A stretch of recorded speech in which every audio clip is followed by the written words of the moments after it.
Tense का। और हम लोग कहाँ तक पहुँचे थे? हम लोग प्रेजेंट कॉन्टिन्यूस तक पहुँचे थे। आज बात करेंगे प्रेजेंट परफेक्ट टेंस। और बिल्कुल हम लोग डिटेल बात करेंगे, लेकिन हम लोग इतना धीरे धीरे बात नहीं करेंगे जो पहले हम लोग जो वीडियो 3 तक हुआ था, जो 3 वीडियो हुआ था उसमें बहुत धीरे धीरे चल रहे थे। इसलिए चल रहे थे क्योंकि बिल्कुल जानकारी नहीं थे, इसके चलते इस प्रकार हम लोग चल रहे थे। लेकिन आपको अभी थोड़ा बहुत आपको अंदाजा लग गया होगा, आपको पता लग गया होगा कि किस प्रकार बनाया जाता है सेंटेंस। ठीक है, क्या होता है एफर्मेटिव, क्या होता है नेगेटिव, क्या होता है इंट्रोगेटिव। ठीक है, तो सभी के बारे में आपको पता चल चुका है। अब तो कोई दिक्कत वाली बात नहीं होनी चाहिए। ठीक है, तो सबसे पहले बात करेंगे आज प्रेजेंट परफेक्ट टेंस।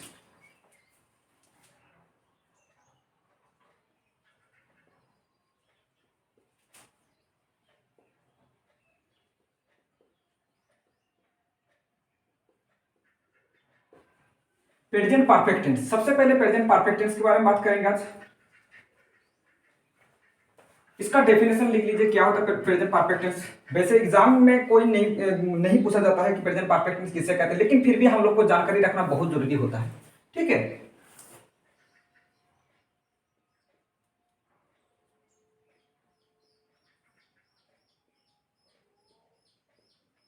जब कोई कार्य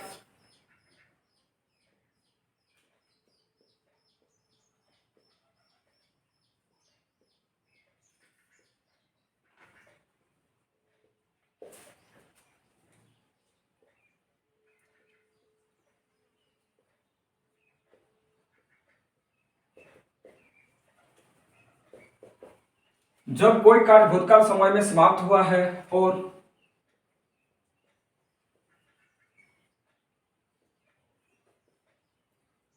उसका प्रभाव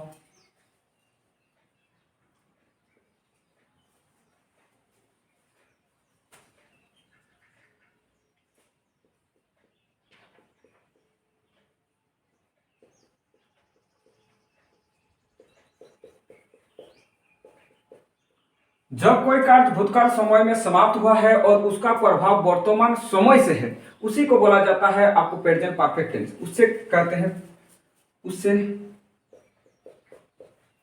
प्रेजेंट परफेक्ट टेंस कहते हैं।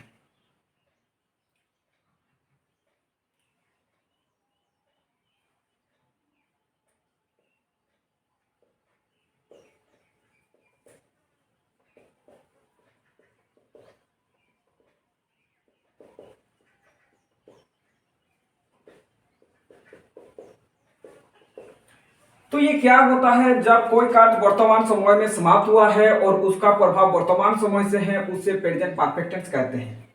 ये किस तरह का, ये क्या इंडिकेट करता है? इससे, इस डेफिनेशन से क्या इंडिकेट करता है? इस डेफिनेशन से ये इंडिकेट करता है, जैसे एक वाक्य लेते हैं, जैसे वह खाना खा चुका है।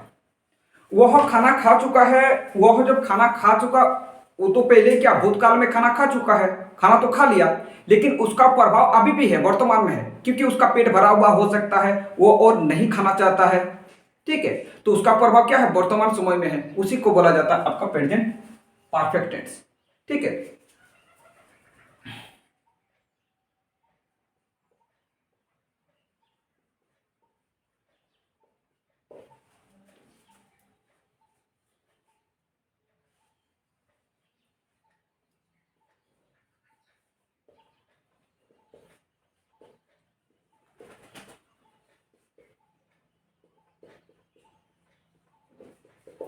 हिंदी में वाक्यों के क्रिया के अंत में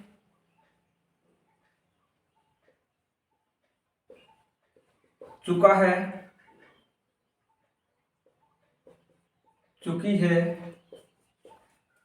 चुके हैं,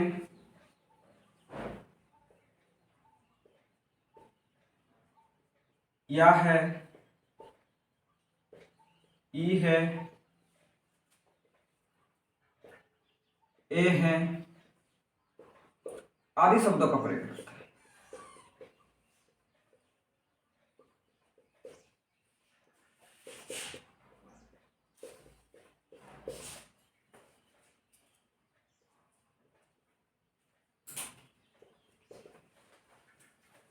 हिंदी में वाक्यों के क्रिया के अंत में चुका है, चुकी है, चुके, चुके हैं, या है, ई है, ए है आदि शब्दों का प्रयोग रहता है। इसी से हम लोग को पता चलेगा कि ये कौन सा टेंस में है, प्रेजेंट परफेक्ट टेंस है। ठीक है, और भी एक दो लिख सकते हैं, ई है, ठीक है, आदि और भी शब्द रहेगा इस प्रकार का। अगर कोई वाक्यों के अंत में इस प्रकार का रहे तो फिर आपको पता चलना चाहिए कि ये वाला कौन सा टेंस में है, प्रेजेंट परफेक्ट टेंस में है। जल्दी करके इसको नोट कर लीजिए।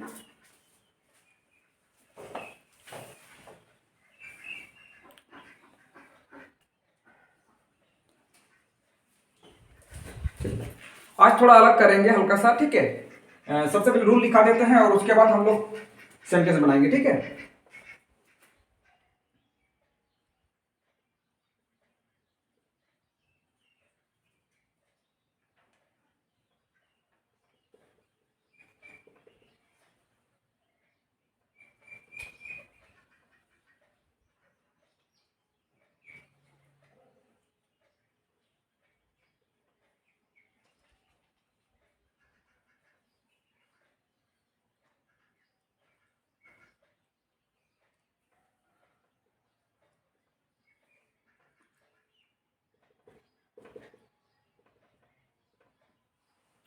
एफर्मेटिव की बात करें तो क्या होगा,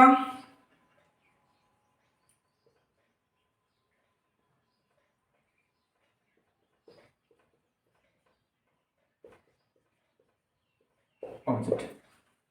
नेगेटिव की बात करें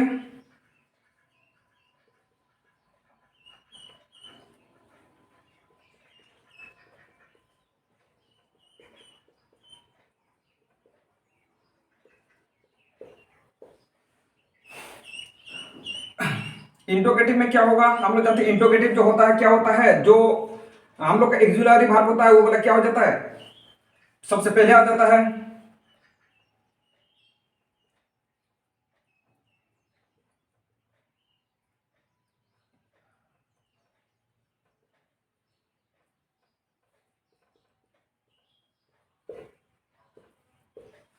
इंट्रोगेटिव प्लस नेगेटिव, इंट्रोगेटिव का जैसे नाम होता है आपको पहले है से पहले लगाओ।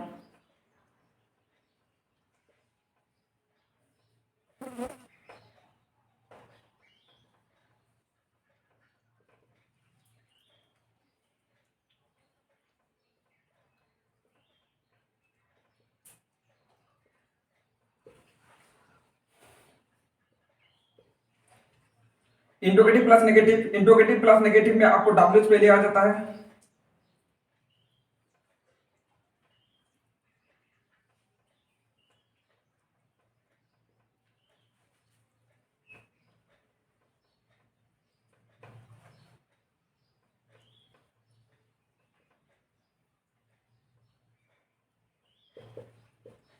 डब्ल्यू प्लस है दिया है plus subject plus verb three plus object, यही इसका रूल है। इसको आपको क्या करना पड़ेगा, याद करना पड़ेगा, ठीक है।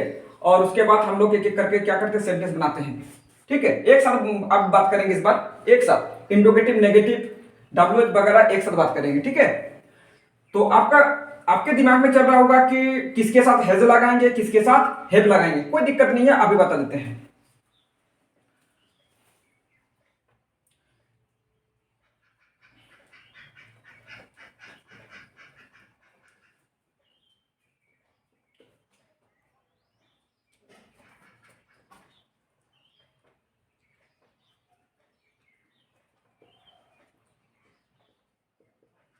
First person plus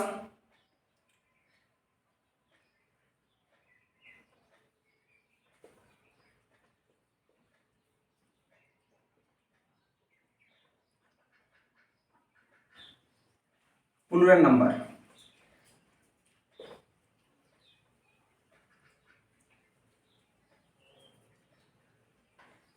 first person plus second person plus plural number के साथ आपका लग जाएगा, हैव लग जाएगा, ठीक है।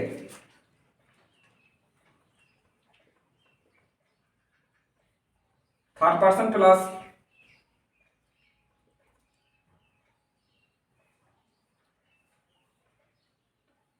Singular number, third person plus singular number के साथ आपका लग जाएगा हेज, ठीक है। ये ये आपको क्या करना पड़ेगा, याद करना पड़ेगा।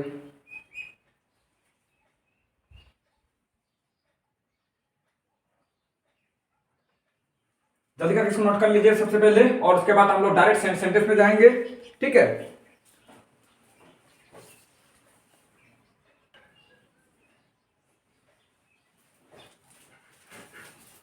चलिए सेंटेंस को नोट करो पहले।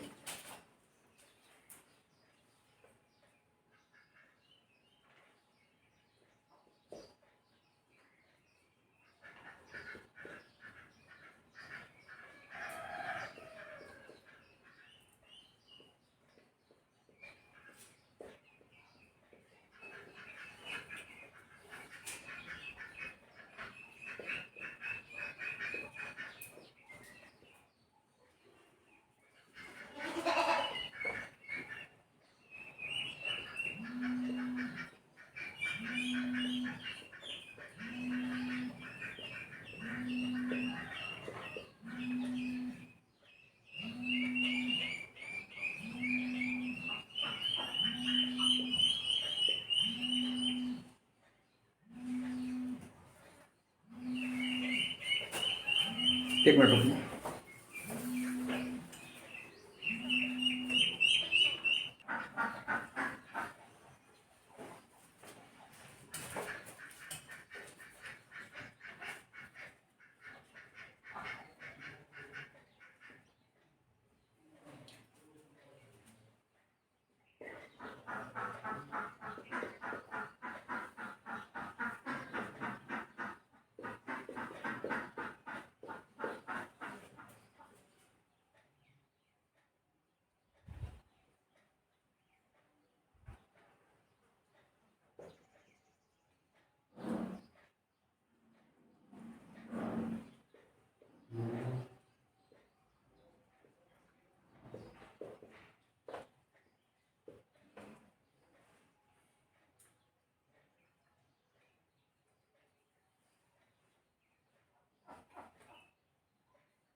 क्या क्या तुम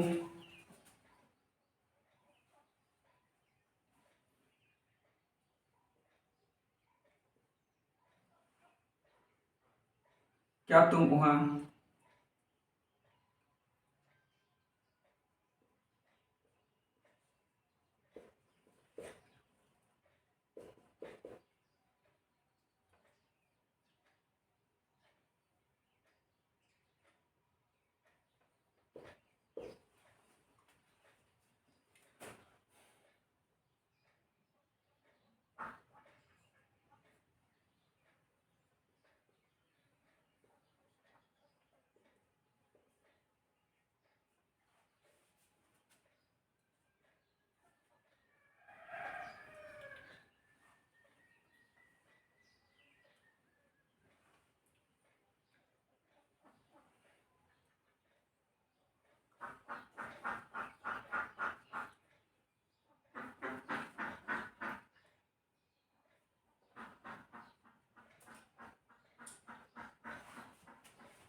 चलिए एक एक करके बनाते हैं। मैं आम खा चुका हूं। मैं का तो इंग्लिश आता है, मैं का इंग्लिश क्या होता है, आई। आई कौन सा पर्सन में होता है, आप जानते हैं आई जो होता है फर्स्ट पर्सन होता है, फर्स्ट पर्सन के साथ क्या लग जाएगा, have. I have, I have क्योंकि ये एफर्मेटिव में है, आई हैव, उसके बाद क्या लग जाएगा, भाग थ्री। आम खाना, खाना खाना क्या होता है, इटेन। इटेन क्या खा रहा, आम। I have eaten a mango. ये लगाना ही पड़ेगा, एक चाहे बोले या ना बोले एक आपको लगाना ही पड़ेगा। हाँ अगर अगर बहुत सारे आम बोला जाएगा तो फिर आपको क्या लगाना पड़ेगा, ए नहीं लगाना पड़ेगा, उस टाइम क्या लगाना पड़ेगा, मैंगोज लगाना पड़ेगा। ठीक है, ये लोग बाजार जा चुके हैं, ये लोग का इंग्लिश क्या होता है, दे। और दे कौन सा पर्सन में आता है, दे आता है आपका थर्ड पर्सन में आता है, लेकिन थर्ड पर्सन जो होता है आप जानते ईट, ईट का जो क्या होता है, ईट का प्लूरल होता है दे, और इसलिए क्या हो जाएगा, अगर प्लूरल है तो उसके साथ क्या लग जाएगा, हैव लग जाएगा, ना कि हैज। तो दे हैव जाना, जाना का इंग्लिश क्या आता है, गॉन, क्योंकि उसके बाद क्या लगाना पड़ेगा, भाग 3 लगाना पड़ेगा। और कहां जा रहे हैं, बाजार, गॉन टू मार्केट, कहीं जाने के लिए आपका टू का भी इस्तेमाल करना होगा। ठीक है, क्या पूजा विद्यालय जा चुकी है, क्या पूजा विद्यालय जा चुकी है, और जैसे क्या का पहले ही क्या लिखा हुआ है, इसका मतलब ये कौन सा सेंटेंस में है, इंट्रोगेटिव, नेगेटिव या कौन सा में, आप जानते हैं इंट्रोगेटिव में है, और इंट्रोगेटिव अगर होता तो सबसे पहले आपका क्या होना चाहिए, हैज या हैव होना चाहिए, क्या होना चाहिए, हैज या हैव। तो पूजा, पूजा क्या है, सिंगुलर है, उसके साथ क्या लग जाएगा, हैव लग जाएगा, तो क्या लगेगा, हैव, सॉरी हैज लग जाएगा, क्या लग जाएगा, हैज, हैज पूजा। उसके बाद क्या लगाना है, भाग 3 लगाना है, भाग 3 जाना, जाना का इंग्लिश क्या होता है, गॉन, कहां गए, विद्यालय, gone to school, interrogative sign लगाओ, ठीक है। तो इस प्रकार आपको क्या करना पड़ेगा, बनाना पड़ेगा। क्या आप चाय पी चुके हैं, क्या आप चाय पी चुके हैं, सबसे पहले यू, आपका इंग्लिश होता है यू, यू के साथ क्या लगता है, हैव या हैज, तो यू कौन सा पर्सन में आता है, यू आता है आपका थर्ड पर्सन, सेकंड पर्सन आता है, और सेकंड पर्सन के साथ क्या लगता है, हैव लगता है, तो आपको सबसे पहले क्या लगाना पड़ेगा, हैव लगाना पड़ेगा, हैव यू। उसके बाद आपको क्या लगाना पड़ेगा, हैव यू, उसके बाद आपका भाग 3 चाहिए, भाग 3 क्या हो जाएगा, आप बोले चाय पीने के लिए आपको ड्रिंक नहीं लगाया जाता है, बल्कि क्या लगाया जाता है, टेक लगाया जाता है, तो भाग 3 क्या हो जाएगा, टेकन हो जाएगा। तो हैव यू टेकन, क्या क्या पी रहे, चाय, टेकन टी। ए नहीं लगाओगे, ए इसलिए नहीं लगाओगे कि टी जो होता है वो अनकाउंटेबल नाउन होता है, और अनकाउंटेबल नाउन के साथ आप ए या एन का यूज आप नहीं कर सकते, ठीक है। तो इसलिए ए एन नहीं लगाओगे। आप बोलोगे इसमें लगाया थे, इसमें क्यों नहीं, क्योंकि ये वाला जो होता है आम, आम होता है काउंटेबल नाउन, और चाय जो होता है वो होता है अनकाउंटेबल नाउन, और इसके चलते अनकाउंटेबल नाउन के पहले ए या एन का यूज आप नहीं कर सकते, ठीक है। क्या तुम वहां रह चुके हो, क्या तुम वहां रह चुके हो, और यू, यू का होता है आपका तुम का होता है यू, यू के साथ क्या लग जाएगा, हैव लगता है, तो हैव यू, हैव यू। उसके बाद आपको क्या, रह चुके, रहना का इंग्लिश क्या होता है, लिव, तो भाग 3 क्या हो जाएगा, लिव्ड, कहां, वहां, वहां का इंग्लिश क्या होता है, have you lived there, there का मतलब वहां, ठीक है। इस प्रकार आपको सेंटेंस को बनाना पड़ेगा। आप नया कपड़े क्यों खरीद चुके हैं, आप नया कपड़े क्यों खरीद चुके हैं, तो ये WH फॉर्म में है, WH फॉर्म, अगर WH फॉर्म है तो सबसे पहले WH वाला को लगाना पड़ेगा, क्यों, क्यों का इंग्लिश क्या होता है, क्यों का इंग्लिश होता है व्हाई, व्हाई। उसके बाद क्या लगेगा, हैव या हैज लगाना पड़ेगा, किसके आधार पर लगेगा, सब्जेक्ट के आधार पर लगेगा, तो सब्जेक्ट क्या है, यू, यू के साथ क्या लगता है, तो हैव यू। उसके बाद क्या लगाना पड़ेगा, भाग 3 लगाना पड़ेगा, भाग 3 क्या होगा, खरीदना, खरीदना का इंग्लिश क्या होता है, भाग 3 होता है bought, why have you bought, कपड़े, कपड़े का इंग्लिश, अब देखो यहाँ एक क्लॉथ नहीं लगा सकते, एक क्लॉथ इसलिए नहीं लगा सकते क्योंकि यहाँ लिखा गया है कपड़े लिखा गया, अगर कपड़ा होता तो एक क्लॉथ लिखते, लेकिन कपड़े लिखा है मतलब आपको क्या लगाना पड़ेगा, क्लोथ्स, क्लोथ्स लिखना पड़ेगा। चलो इसको जल्दी करके नोट कर लीजिए, और भी कुछ सेंटेंस बात करते हैं, ठीक है, और भी कुछ सेंटेंस लिया जाएगा ताकि आपको इजीली समझ में आ जाए, ठीक है। जल्दी करके इसको नोट करो पहले।